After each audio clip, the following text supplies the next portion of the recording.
Unity is strength, एकता में ताकत है। संघे शक्ति कलियुग, आपस में झगड़ते हैं तो हमारे इर्द गिर्द रहने वाले, हमारे आसपास के लोग जो हमारे बड़े करीबी होते हैं वो यही सोचते हैं, यही चाहते हैं, a chain is as strong as its weakest link. हम आपस में लड़ बैठे तो देश को कौन संभालेगा, कोई बाहर वाला अपने घर से हमें निकालेगा। नमस्कार, आदाब, सत श्री अकाल दोस्तों, आज मैं आपको एक ऐसी कहानी सुनाने जा रहा हूं जिसे सुनकर आपकी दिशा और दशा दोनों बदल सकती है। जी हाँ दोस्तों, आपने बहुत बार यह कहानी सुनी भी होगी। ये कोई अनसुनी कहानी नहीं है, एक ऐसी कहानी है जो आपने किताबों में अपने अध्यापक की ज़बानी से और बहुत सारी आपने इस कहानी को सुना होगा, लेकिन मैं फिर भी इस कहानी को दोहराना इसलिए चाह रहा हूँ क्योंकि कुछ बातें ऐसी होती है कि उनको ज़िंदगी में जितनी बार दोहराओ वो रिन्यूअल होती चली जाती है। जी हाँ दोस्तों, आपने सुना होगा यूनिटी इज स्ट्रेंथ, एकता में ताकत है। संघे शक्ति कलियुगी, कलियुग में संगठन में ही शक्ति है, संगठन में शक्ति है। यूनिटी इज स्ट्रेंथ, एकता में बल है। दोस्तों, इसी पर आधारित ये कहानी है। एक गांव में एक किसान रहता था। वह बड़ी मेहनत से अपने खेतों में निराई गुड़ाई और अपने खेत का काम करता था। बड़ा मेहनती था। किसान अक्सर मेहनती होते हैं। बड़ा मेहनती था, बड़ी मेहनत करता था और मेहनत में उसे बड़ा आनंद मिलता था। इस प्रकार उसका जीवन बड़ा सुखी था। पशु, बैल, भैंसा, ये टोटल सब चीज़ें उसके पास थी। गाय, भैंस, बैल आदि सब बड़े मोटे ताजे और स्वस्थ थे। उस किसान के 4 बेटे थे जो बड़ी मौज मस्ती करते थे, बड़े आनंद से, बड़े भोग विलासिता के साथ अपना जीवन व्यतीत कर रहे थे, बड़ी मस्ती से अपना जीवन जी रहे थे। धीरे धीरे जैसे बच्चे बड़े होते चले गए तो किसान की जो समस्या थी वो बढ़ती चली गई। उसकी समस्या का एक कारण यह था कि चारों भाइयों में आपस में बिल्कुल भी प्रेम नहीं था। चारों भाई आपस में लड़ते झगड़ते रहते थे। एक दूसरे को देखकर चारों भाई में से कोई भी खुश नहीं था। वे जरा सी बात पर एक दूसरे से लड़ने और झगड़ने पर उतारू हो जाते थे। किसान को इस बात का बड़ा दुख हुआ कि उसके बच्चे मिलकर नहीं रहते। बड़ा चिंतित, बड़ा भयभीत हुआ। किसान की उम्र बढ़ती जा रही थी।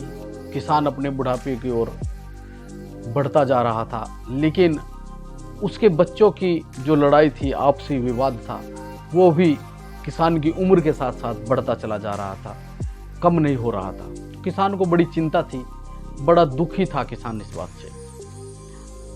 कुछ दिनों बाद किसान इतना बूढ़ा हो चला कि वह खेत में काम करने के योग्य नहीं रहा। चारों बेटे आपस में लड़ते झगड़ते रहते थे। चारों बेटों का आपस में मनमुटाव था। कभी कभी ऐसा होता है जब हम आपस में लड़ते, आपस में झगड़ते हैं तो हमारे इर्द गिर्द रहने वाले, हमारे आसपास के लोग जो हमारे बड़े करीबी होते हैं वो यही सोचते हैं, यही चाहते हैं कि ये आपस में झगड़ते रहे, आपस में लड़ते रहे, इनका आपस में विवाद होता रहे ताकि ये एकजुट होकर अपने कार्य को अच्छा न करें। हमेशा जो परेशानी है वो आपके इर्द गिर्द और आपके आसपास रहने वाले लोगों को ही आपकी तरक्की से होती है। इसलिए किसान इस बात से बड़ा चिंतित था, बड़ा भयभीत था कि तेरे लड़के आपस में लड़ते झगड़ते रहते हैं, आपस में प्रेम से नहीं रहते। तेरी जिंदगी का जो पड़ाव है वो आखिरी दौर पर है। तेरे चले जाने के बाद बच्चों का क्या होगा, ये तो आपस में झगड़ते रहते हैं। तो किसान एक दिन चारपाई पर लेटा हुआ था, बड़ा निढाल था, बड़ा परेशान था। चारों लड़के अलग अलग अपनी चारपाई पर लेटे हुए थे। किसान ने चारों बेटों को अपने पास बुलाया और किसान ने कहा कि तुम चारों, तुम्हारे पास जो लकड़ी पड़ी हुई है, तुम चारों अपनी अपनी लकड़ी उठाकर मेरे पास आओ। चारों बेटे अपनी अपनी लकड़ी उठाकर अपने पिताजी के पास आ गए। पिताजी ने कहा कि इन चारों लकड़ियों को आप एक जगह इकट्ठा कर दीजिए। चारों बेटों ने लकड़ी एक जगह इकट्ठी कर दी। किसान ने उस लकड़ियों की गठरी बना ली, एक बंडल बन गया। किसान ने उनमें से एक बेटे को बुलाया और कहा कि आप इस गठरी को, इस बंडल को तोड़ो। बड़े शक्तिशाली थे, किसान के बेटे थे। दूध घी बचपन से बहुत अच्छे तरीके से दूध घी का सेवन करते थे, लेकिन वो बेटा उस गठरी को हिला भी ना सका। फिर किसान ने दूसरे बेटे को बुलाया और कहा, तुम इस बंडल को तोड़ो। दूसरे बेटे ने बड़ी कोशिश की, लेकिन दूसरा बेटा भी जरा सा भी उसको नहीं तोड़ सका। इसी प्रकार किसान ने तीसरे बेटे को और फिर चौथे बेटे को, 1 बाय 1 किसान ने चारों बेटों को उस गठरी को तोड़ने के लिए कहा, लेकिन चारों में से एक भी बेटा गठरी को, उस बंडल को नहीं तोड़ सका। फिर किसान ने एक बेटे को बुलाया और कहा कि इस गठरी को खोल दिया। उस बेटे ने उस गठरी को, उस बंडल को खोल दिया। फिर किसान ने चारों बेटों को कहा कि अपनी अपनी लकड़ी में से एक एक लकड़ी उठा लीजिए। चारों बेटों ने एक एक लकड़ी उठा ली।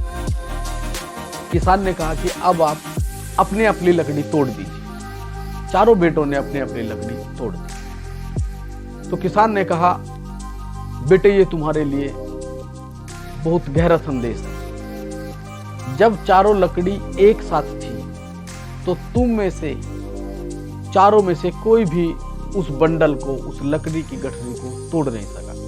और जब चारों लकड़ी अलग अलग हो गई तो कोई भी, तुम में से प्रत्येक व्यक्ति ने अपनी अपनी लकड़ी को अलग अलग तोड़ दिया।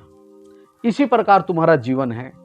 अगर तुम चारों एक साथ मिलकर रहोगे तो कभी भी कोई बाहरी शक्तियां, बाहरी ताकत तुम्हें कमजोर नहीं बना सकती।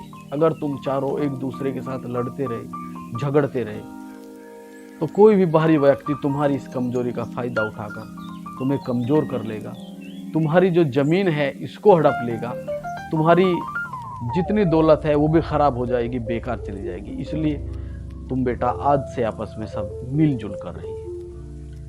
उस दिन के बाद से किसान के चारों बेटे एक दूसरे के साथ मिलकर रहे। और बताने का तात्पर्य यह है कि आप चाहे परिवार की बात कर लीजिए, परिवार से एक मोहल्ला बनता है, मोहल्ले से गांव बनता है, समाज बनता है, समाज से, गांव से एक जिला बनता है, जिले से पूरा प्रदेश, और प्रदेशों से मिलकर पूरा राष्ट्र, पूरा देश बनता है। इसलिए अगर हम सब आपस में मिलकर रहेंगे तो कोई बाहरी शक्ति, बाहरी ताकत हमारी कमजोरी का फायदा नहीं उठा सकती। इसलिए a chain is as strong as its weakest. एक जंजीर इतनी मजबूत होती है जितनी उसकी सबसे कमजोर होती है। इसलिए हम सबको एक साथ मिलकर रहना है। पूरे देशवासियों के लिए यह मेरा प्यारा सा संदेश है। परिवार के लिए समझ लीजिए, किसी मोहल्ले के लिए, किसी गांव के लिए, समाज के लिए, किसी शहर के लिए, या फिर पूरे देश के लिए आप समझ लीजिए। हम आपस में लड़ बैठे तो देश को कौन संभालेगा? कोई बाहर वाला अपने घर से हमें निकालेगा। इसलिए हम सबको आपस में मिलजुल कर रहना चाहिए, आपसी मोहब्बत प्यार से रहना चाहिए। मैंने बताया कि chain is as strong as its weakest. एक जंजीर इतनी मजबूत होती है जितनी उसकी सबसे कमजोर होती है। इसलिए जंजीर को मजबूत बनाना है तो प्रत्येक कड़ी को मजबूत बनाना होगा। हम सबको आपस में मिलकर रहना होगा, तभी एक परिवार, एक मोहल्ला, एक समाज, एक गांव, एक शहर, एक जिला और पूरा राष्ट्र मजबूत हो सकता है।